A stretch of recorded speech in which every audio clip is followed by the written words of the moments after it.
Victor Romero gives an update on his son's future and release clause. Mikey Moore talks about his medical conditions last summer and an update on all Tottenham injured players.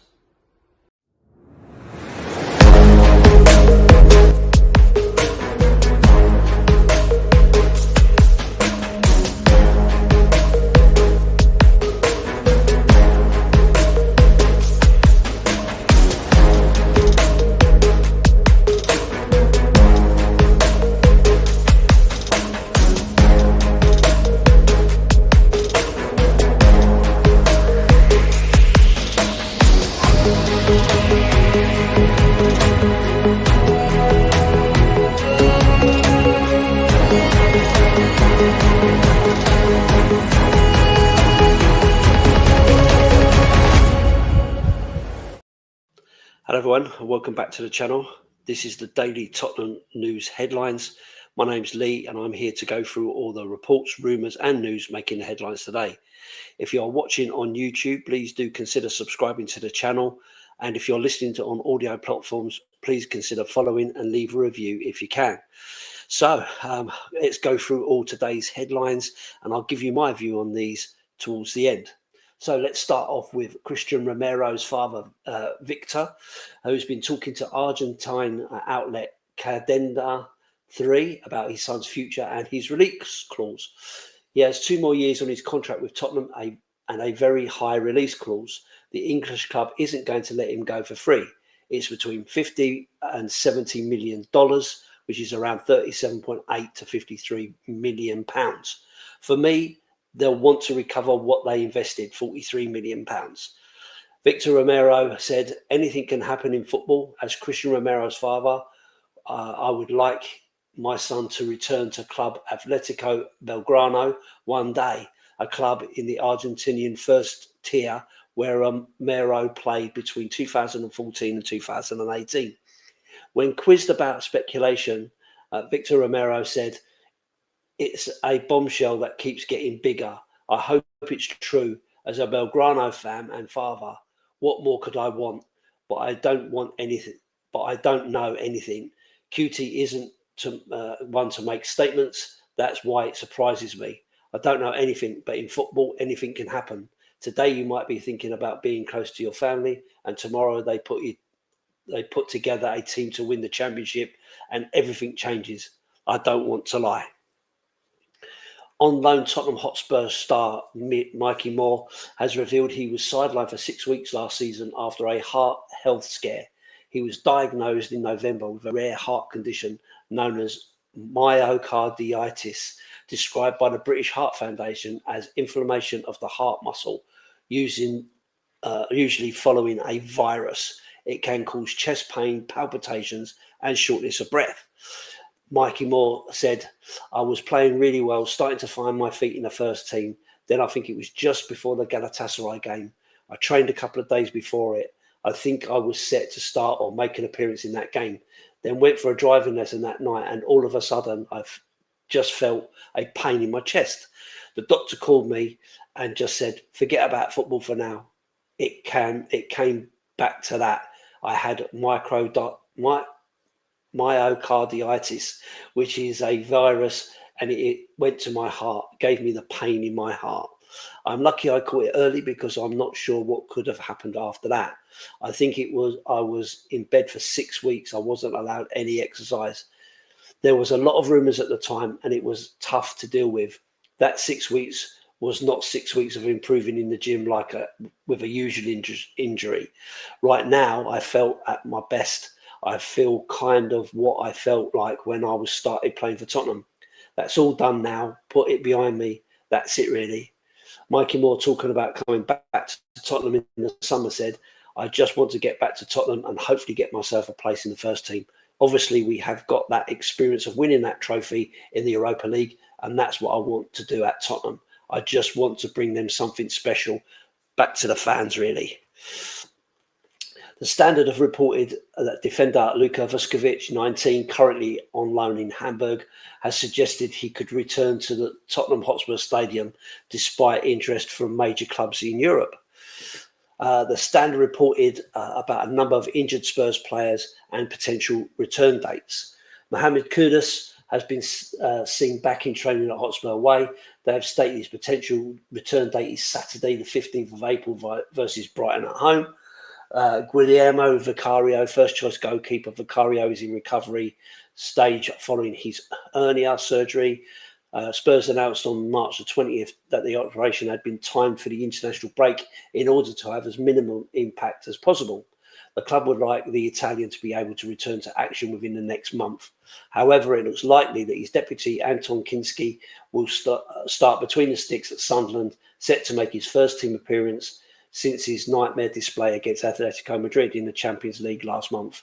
Potential return date, 15th of April against Brighton at home. Dejan Kulusevski, Sweden international Kulusevski, could finally be closing on a return to action after he emphasised his objective of playing for his country at the World Cup this summer.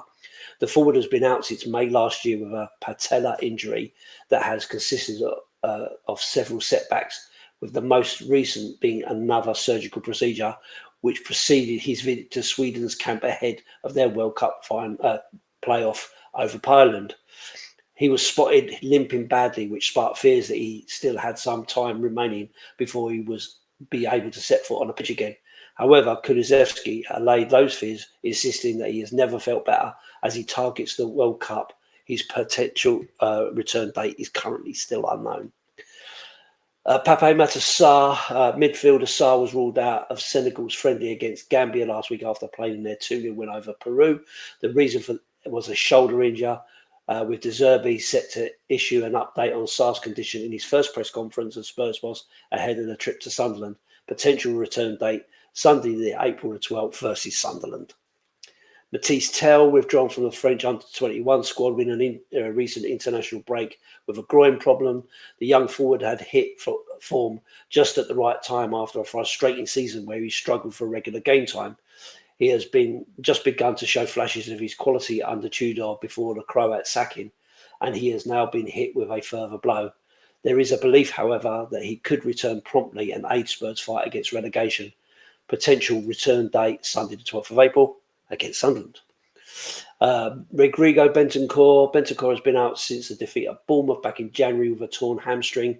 The Uruguayan required surgery, with Tudor reporting that the midfielder was progressing towards a comeback to action. The midfielder has been seen with the ball at his feet in recent weeks, and the former Juventus man could be close to a return this month if things go to plan. Return date sometime in April.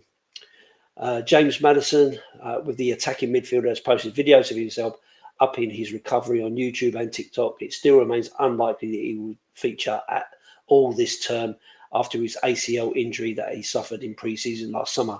Potential return date is around June. Wilson Odobert, another campaign is over is the young French forward Odobert, who also tore his ACL against Newcastle earlier this year. He underwent surgery in February and is set for a lengthy spell on the sidelines. Potential return date, November.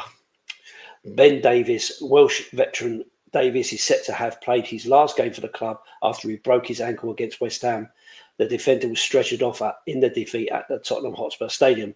It could well be his final match in North London, with the 32-year-old out of contract at the end of the season.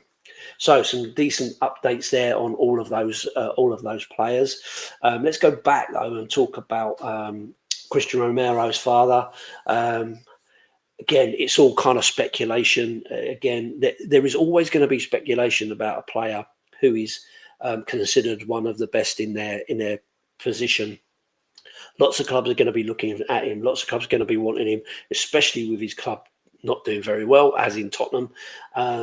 And some of the comments he's made about not having a great time with it all and so on.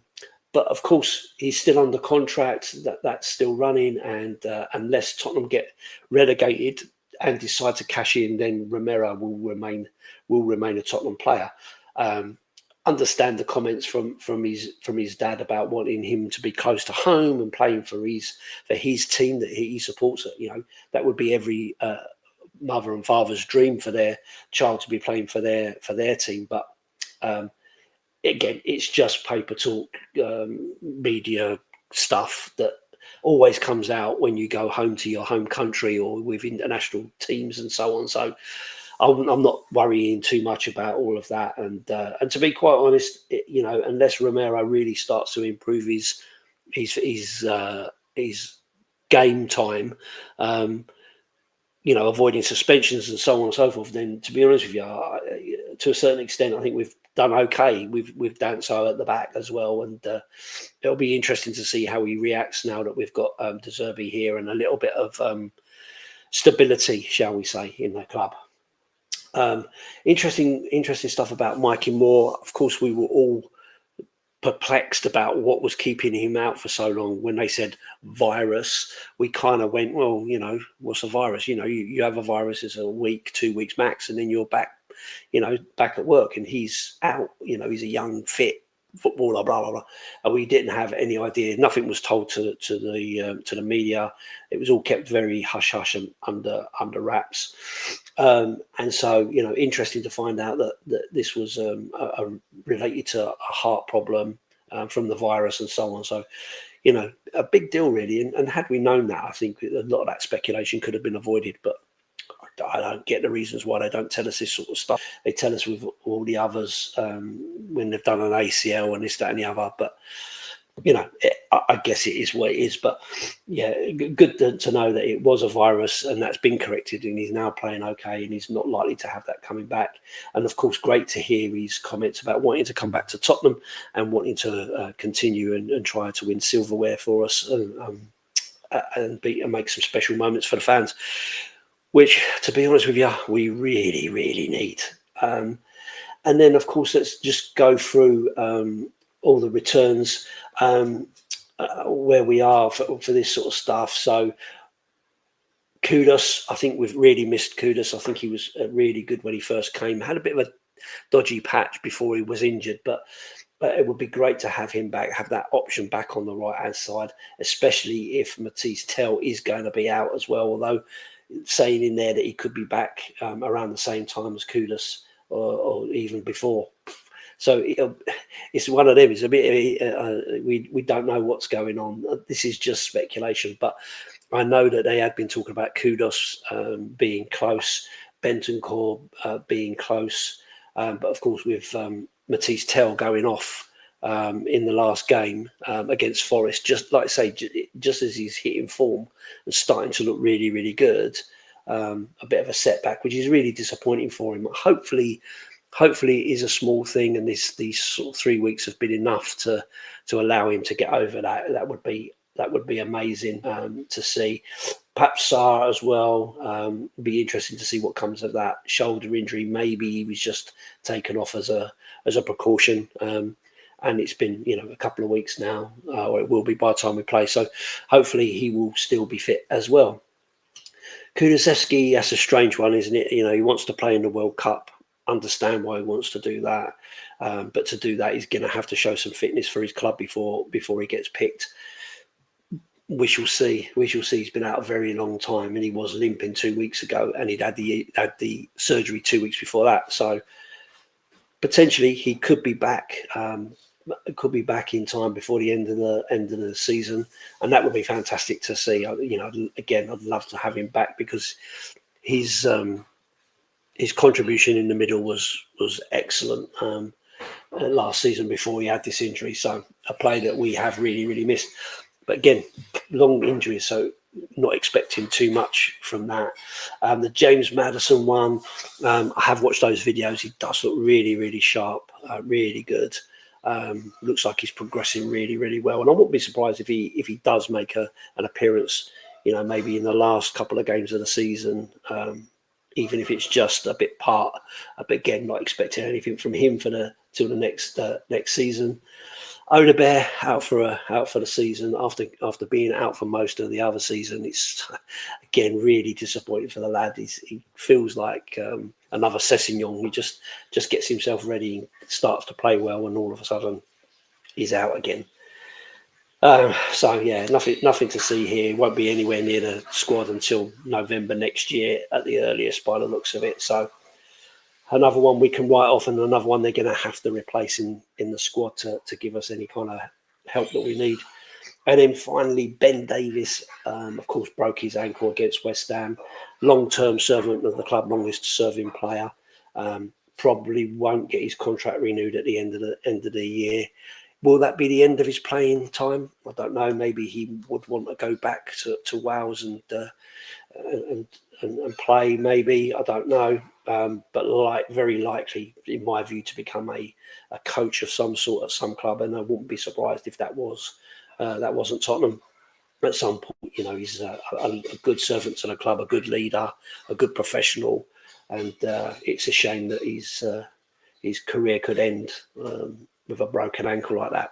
Very disappointing. But there you go. So just some quick updates around those guys. So a little bit of good news in there, and good to know where we're going. So yeah, we'll see how it goes from there. Anyway, that's the end of this episode. So thanks very much for watching. It's been great to have you along. Like I said at the beginning, if you're watching this episode on YouTube, please do consider subscribing to the channel. Do the share and the likes and comments in the comment section below. If you're listening on audio platforms, out walking the dog or driving to work or any of that kind of stuff, then please do consider following and leaving a review if you can. My name is Lee, leader of Dorset Spur. I have my own channel. So if you've liked this update and you think that I might be the sort of channel you'd be interested in, please do come over and take a look and let me know if you'd like to follow on. Be good to have you there, and I'll see you on the next one. Thanks for watching. As always, up the Spurs.